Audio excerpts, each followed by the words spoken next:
Satoru Morioka era um respeitado professor de história em Kyoto, aos 39 anos. Com sua postura imaculada e um envolvimento ativo na comunidade, ele parecia ser o epítome da virtude. Conhecido por sua dedicação ao ensino e seu comportamento exemplar, Satoru era visto como um modelo de moralidade e integridade. Contudo, por trás dessa fachada impecável, escondia-se um lado sombrio e cruel que transformou a vida de várias vítimas em um pesadelo indescritível. Por trás do sorriso cordial e da dedicação ao trabalho, Satoru Morioka vivia uma vida dupla aterrorizante. Ele tinha um interesse perturbador por certos alunos, aqueles que considerava problemáticos ou vulneráveis. Para ele, esses jovens representavam uma ameaça à sociedade e ele se via como um purificador destinado a eliminá-los. Sua obsessão por essa missão distorcida o levou a desenvolver um ciclo de sequestro e assassinato meticuloso. Satoru agia com cautela. Ele utilizava sua posição como professor para se aproximar de seus alvos, oferecendo ajuda extra e conselhos, ganhando a confiança das vítimas antes de atraí-las para fora da escola com promessas falsas.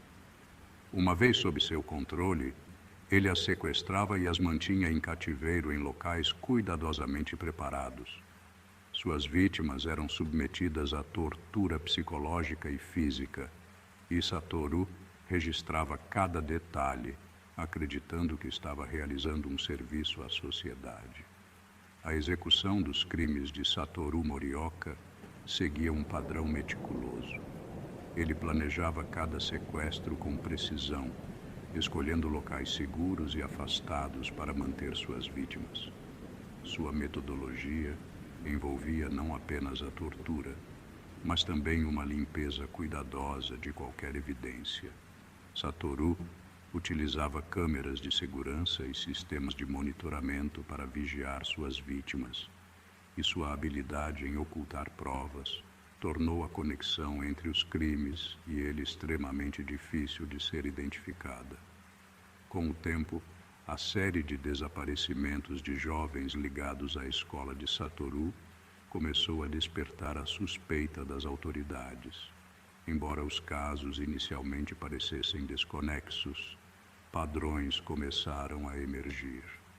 Os jovens desaparecidos tinham em comum a conexão com a escola onde Satoru lecionava. As investigações, porém, encontraram dificuldades em estabelecer uma conexão clara entre os casos. A polícia local estava ciente dos desaparecimentos, mas a falta de evidências concretas e a natureza meticulosa dos crimes dificultavam a identificação de um suspeito. A comunidade estava inquieta, mas as pistas eram escassas e os casos pareciam ser um enigma para as autoridades. O destino de Satoru Morioka mudou devido a um erro crítico. Durante uma blitz policial de rotina, o carro de Satoru foi parado para uma inspeção. No veículo, os policiais encontraram uma fita de vídeo que parecia insignificante, mas, ao ser examinada, revelou gravações perturbadoras de uma de suas vítimas em momentos de tortura e sofrimento. Esta descoberta foi crucial para abrir a investigação e ligar Satoru aos crimes. A fita de vídeo levou as autoridades a investigar mais a fundo a vida de Satoru. Com essa nova evidência, os investigadores começaram a montar um caso sólido. A polícia iniciou uma operação coordenada com as forças federais e a Interpol para capturar Satoru, utilizando táticas de vigilância e busca meticulosa. Com a fita como principal evidência, a operação de captura de Satoru Morioka foi cuidadosamente planejada. Agentes disfarçados foram infiltrados para monitorar suas atividades e padrões de comportamento. As autoridades realizaram buscas detalhadas em suas propriedades e em locais associados a ele. Durante as buscas, os investigadores encontraram mais evidências incriminadoras, incluindo registros detalhados das vítimas, equipamentos usados na tortura e outros materiais relacionados aos crimes. A combinação dessas provas foi suficiente para garantir a condenação de Satoru. No dia da captura, uma força-tarefa de operações especiais cercou a residência de Satoru em Kyoto. Ele havia se refugiado em uma casa segura onde tentava destruir evidências. A equipe invadiu o local com precisão, encontrando Satoru em flagrante e apreendendo mais material compromissor. Satoru foi levado sob custódia sem oferecer resistência, sua expressão revelando apenas uma frieza inquietante. O julgamento de Satoru Morioka atraiu atenção nacional. A revelação de seus crimes chocou a comunidade, que até então o via como um professor exemplar. O tribunal apresentou evidências esmagadoras, as gravações de vídeo, os testemunhos das vítimas sobreviventes e o material encontrado durante as buscas. A defesa tentou alegar que Satoru sofria de distúrbios mentais, mas a natureza meticulosa e calculada de seus crimes refutou essa alegação. Satoru foi condenado à morte por seus crimes. A sentença foi um reflexo da gravidade dos assassinatos e da necessidade de justiça para as vítimas e suas famílias. O tribunal concluiu que o impacto dos crimes de Satoru justificava a pena capital. Após a condenação, Satoru Morioka foi transferido para o corredor da morte. Durante esse período, ele manteve uma postura impassível e distante. Apesar da gravidade de sua situação, ele não demonstrou arrependimento ou emoção. Seu comportamento frio e calculista continuou a marcar sua personalidade, mesmo quando a sentença se aproximava. Os meses seguintes foram marcados por preparações para a execução. A administração prisional implementou medidas de segurança rigorosas para garantir que não houvesse incidentes durante esse período. Satoru recebeu uma série de visitas de advogados e representantes legais, mas suas interações eram estritamente protocolares e não revelavam qualquer fraqueza emocional. Finalmente, o dia da execução chegou. A equipe de segurança estava preparada para garantir que o processo transcorresse de maneira ordenada e segura. Satoru foi conduzido ao local da execução, sua expressão inalterada, sua postura ainda imperturbável. A execução foi realizada de acordo com os procedimentos legais e Satoru Morioka foi declarado morto. O impacto da execução reverberou pela comunidade e pelas famílias das vítimas. Para muitos, a pena de morte representava uma forma de justiça, uma maneira de encerrar um capítulo sombrio e trazer um certo nível de fechamento. A história de Satoru Morioka ficou marcada na memória coletiva como um exemplo de como o mal pode se esconder atrás das aparências mais respeitáveis e como a justiça pode ser alcançada, mesmo diante da mais profunda depravação.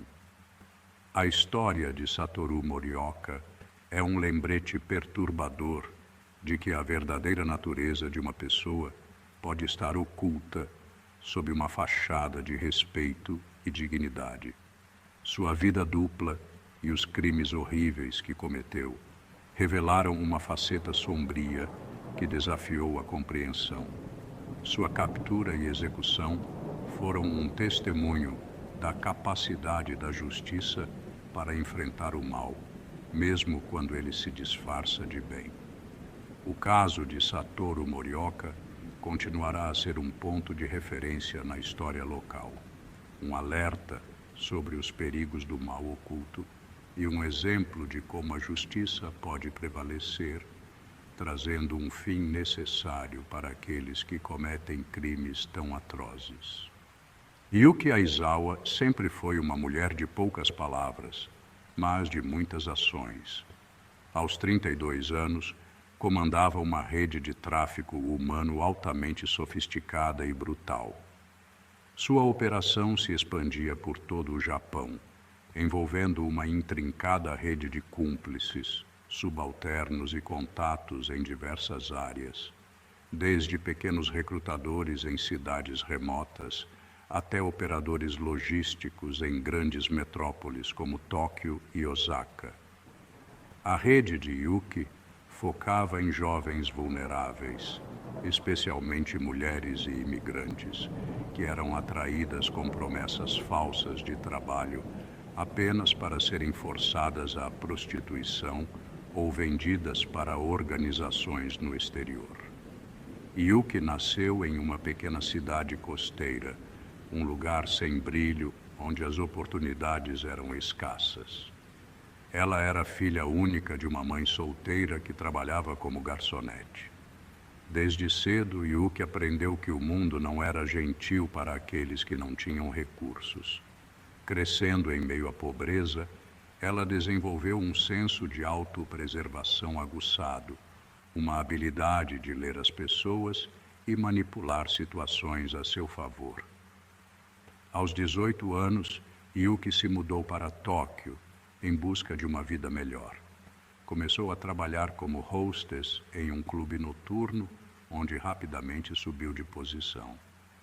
Era bonita e carismática, mas acima de tudo, astuta.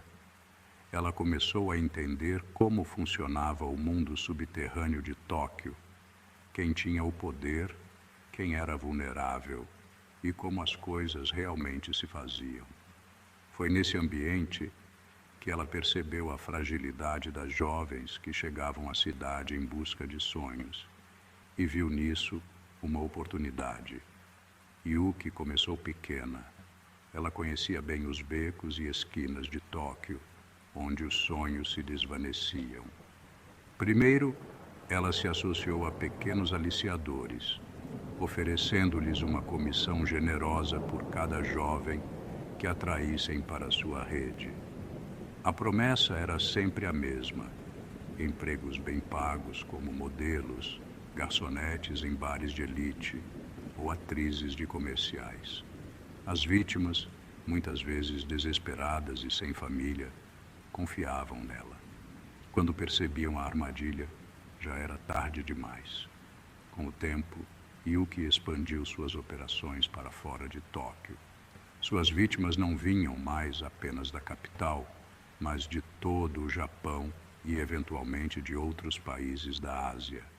Usando sua rede de contatos, ela formou uma organização clandestina, com cúmplices em aeroportos, agências de emprego falsas e até mesmo oficiais de imigração corruptos. Ela se tornou meticulosa em suas operações, assegurando-se de que nenhuma de suas vítimas pudesse escapar ou contatá-la diretamente. A rede de Yuki não era apenas extensa, mas também cruel. As vítimas, uma vez capturadas, eram transportadas para locais desconhecidos, muitas vezes para prédios abandonados ou casas seguras em áreas urbanas isoladas. Em Osaka, Yuki tinha um de seus principais cativeiros, um armazém disfarçado de fábrica de tecidos. Lá, as mulheres eram trancadas em quartos minúsculos, sob vigilância constante, enquanto recebiam ordens claras de como deviam se comportar com os clientes. Yuki não deixava nada ao acaso. Ela administrava tudo com uma precisão quase militar. Ela sabia que para sobreviver nesse mundo precisaria ser fria e calculista. As mensagens eram codificadas, as transações financeiras passavam por múltiplas camadas de intermediários e ninguém dentro de sua operação sabia mais do que o necessário para desempenhar suas funções. Se alguém ousasse desafiar suas regras, a punição era severa. Yuki mantinha um controle firme, eliminando qualquer ameaça interna com uma eficiência brutal. Sua rede de informantes e capangas estava sempre atenta, e ela mantinha um baixo perfil, raramente aparecendo pessoalmente em seus locais de operação. Durante anos, Yuki conseguiu operar nas sombras, sempre um passo à frente das autoridades. Mas em um dia comum, tudo mudou. Em Osaka, uma de suas vítimas, uma jovem filipina chamada Lina, conseguiu escapar de um dos cativeiros.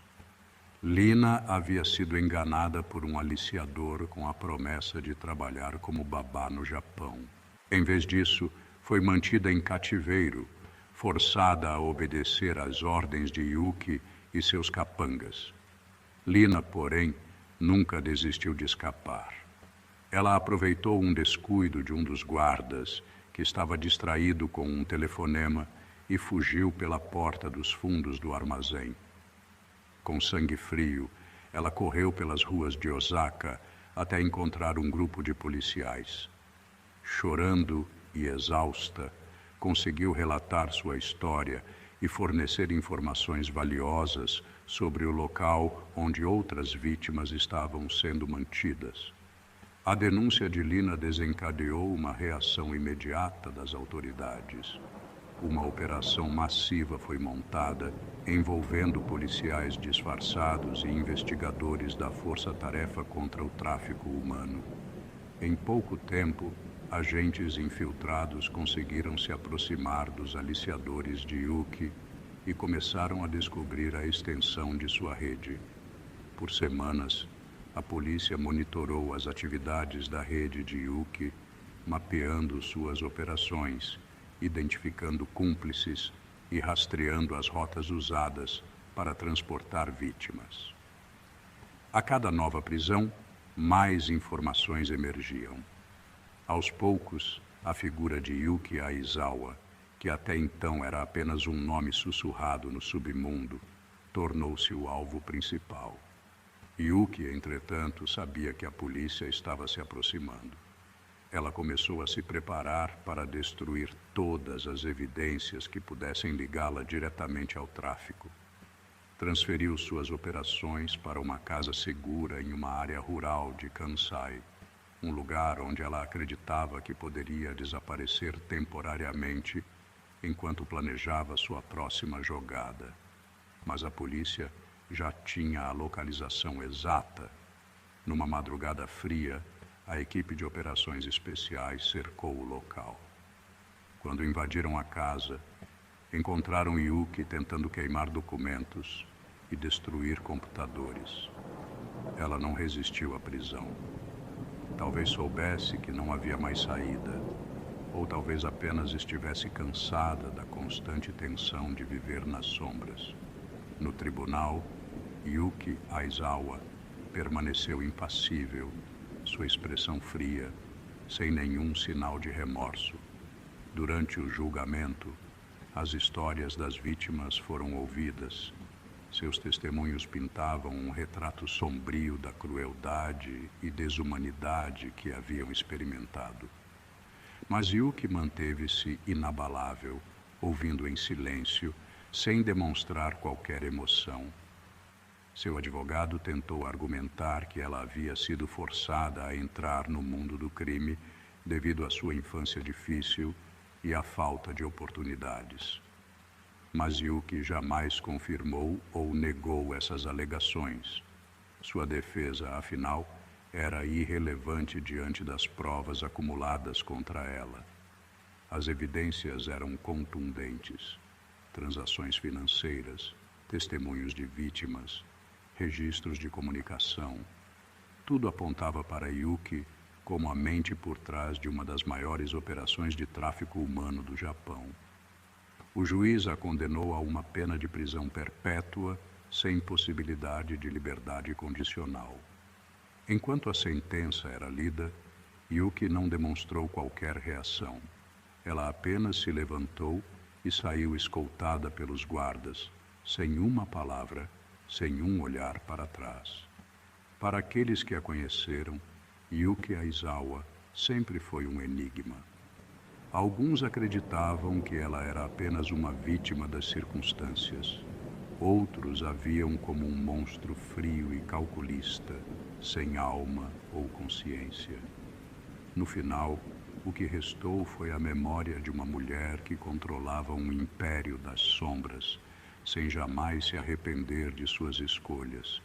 Mesmo encarcerada, Yuki manteve um controle implícito sobre aqueles que ainda eram leais a ela. A rede que ela havia criado não se desfez completamente com sua prisão. Muitos de seus antigos subordinados ainda operavam nas margens da lei, aprendendo com seus erros, tornando-se ainda mais furtivos. Yuki Aizawa, a mulher que dominava o submundo, agora estava confinada a uma cela de prisão. Mas para aqueles que conheciam o verdadeiro alcance de sua operação, a história estava longe de terminar.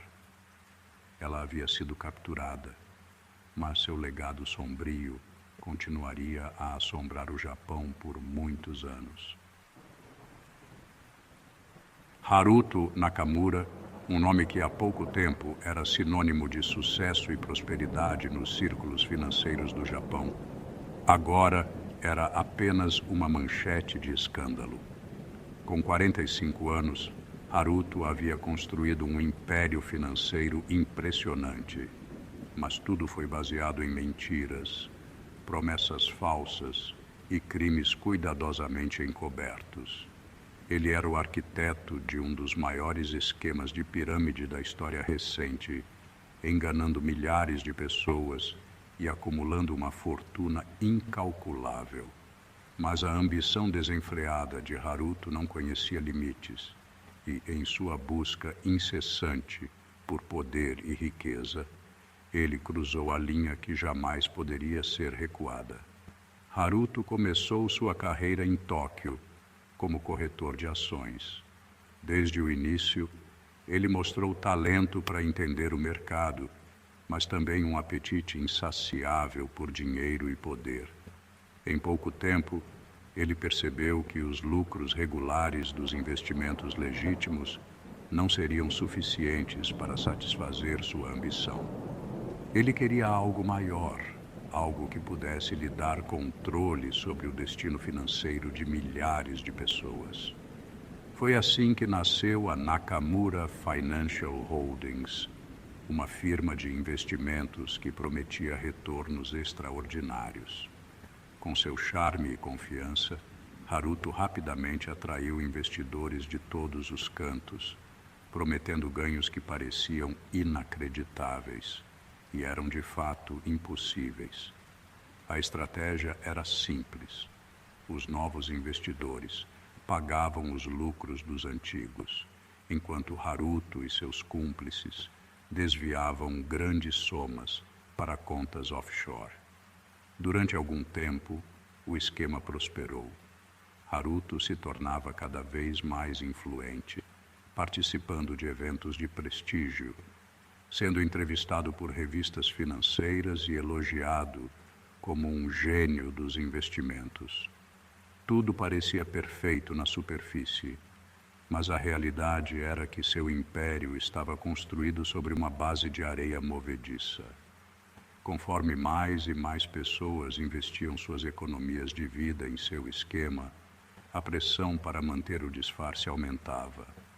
Alguns investidores começaram a desconfiar quando seus pedidos de retirada enfrentavam atrasos. O rumor de irregularidades logo chegou ao governo japonês, e um homem em particular foi designado para investigar. Shun Takeda, um oficial do governo com reputação de ser implacável e meticuloso. Takeda não era o tipo de homem que se deixava intimidar por cifras ou por celebridades do mundo financeiro. Ele começou a investigar a Nakamura Financial Holdings com um olhar atento, rastreando cada transação, questionando antigos funcionários e monitorando as operações de Haruto. Sua presença começou a se tornar uma ameaça constante, uma sombra que Haruto não conseguia evitar. Em uma reunião privada com seus associados mais próximos, Haruto discutiu suas opções. A maioria sugeriu que ele tentasse subornar Takeda ou desviasse sua atenção com um golpe publicitário. Mas Haruto sabia que o homem era incorruptível. Ele também sabia que estava ficando sem tempo. Foi então que Haruto tomou uma decisão ousada e brutal. Takeda precisava ser eliminado. Haruto contratou um assassino profissional, um homem conhecido apenas por seu apelido, Kaji. Ele era eficiente, discreto e caro. O plano era simples. Takeda e sua família seriam mortos em um ataque cuidadosamente orquestrado, que pareceria um roubo mal sucedido. Era uma jogada desesperada, mas Haruto estava disposto a tudo para proteger seu império. Mas nada saiu como planejado. Durante a execução, um dos cúmplices de Kaji, um jovem e inexperiente criminoso chamado Taro, foi capturado pela polícia local após uma abordagem errada. Taro, sentindo o peso de uma longa sentença de prisão, rapidamente se quebrou sob o interrogatório policial e revelou detalhes do plano, incluindo o nome de Haruto Nakamura como o mandante. Com essa informação crucial, a polícia japonesa montou uma força-tarefa para investigar Haruto. Eles começaram a conectar os pontos entre sua rede financeira complexa e as ligações ao crime organizado, aumentando a pressão sobre ele. O cerco estava se fechando rapidamente. Haruto, percebendo que seu tempo estava acabando, decidiu que sua única opção era fugir do Japão. Ele planejou uma rota de fuga para Hong Kong, onde acreditava que seus contatos poderiam protegê-lo. Ele adquiriu documentos falsos e um passaporte novo e, com uma mala cheia de dinheiro, dirigiu-se ao aeroporto internacional de Narita em uma noite chuvosa. O plano parecia sólido. Haruto era conhecido por ser calculista e meticuloso. Ele estudou cada detalhe da segurança do aeroporto. Escolheu um voo noturno para evitar a maior parte da vigilância e estava pronto para embarcar sem levantar suspeitas. Mas a polícia, já ciente de sua tentativa de fuga, estava preparada. Quando Haruto chegou ao aeroporto, ele notou que havia uma presença policial maior do que o normal. Ele tentou manter a calma, convencido de que seus disfarces seriam suficientes. Passou pela segurança, atravessou o saguão do aeroporto e se aproximou do portão de embarque. Mas pouco antes de chegar ao seu destino, viu um grupo de homens de terno se movendo em sua direção, agentes da Interpol e da polícia japonesa. Haruto tentou correr, seu coração batendo rápido, mas em questão de segundos foi cercado. Ele estava sem saída. Em um último ato de desespero, tentou se esconder entre os passageiros, mas era tarde demais. Ele foi derrubado no chão por agentes armados, algemado e levado sob custódia, enquanto as câmeras dos repórteres capturavam cada momento da cena. O julgamento de Haruto Nakamura foi um evento público de grande interesse. A mídia o retratava como um símbolo de corrupção, de como o mundo financeiro poderia ser distorcido e manipulado por aqueles que estavam dispostos a tudo pela ganância. Ele foi acusado de fraude financeira, conspiração criminosa e do assassinato falho de Shun Takeda e sua família. No tribunal, Haruto não demonstrou remorso.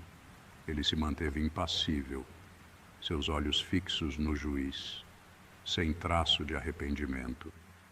Seu advogado tentou argumentar sobre falhas na investigação, mas a montanha de evidências contra ele era avassaladora. O testemunho de Taro, o cúmplice capturado, foi devastador. Após semanas de julgamento, o veredicto foi dado, culpado de todas as acusações. A sentença foi prisão perpétua, sem possibilidade de liberdade condicional.